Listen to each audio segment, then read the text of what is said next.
Zhvillimi i turizmit, ndotja e ambientit por dhe gjuetia e paligjshme janë disa nga sfidat që përballen sot popullat shpendëve por dhe habitatet e tyre.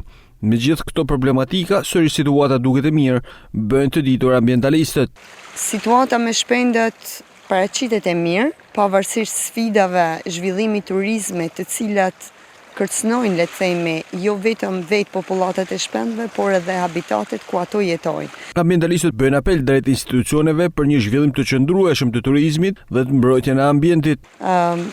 Duhet të orientohemi drejt zhvillimit të qëndrueshëm, turizmit të qëndrueshëm, ekonomive të qëndrueshme, sepse po nuk mbrojtëm natyrën, ekosistemet, biodiversitetin, ne nuk do të kemi as mirëqenie ekonomike dhe as turizëm të qëndrueshëm. Javën e shkuar u përkujtua Dita Botërore e Shpendëve Shtektues. Kjo datë është edhe një ditë për të reflektuar, por edhe një ditë aktive për të monitoruar shpendët shtektues dhe për të parë situatën e tyre dhe habitatet ku ato jetojnë.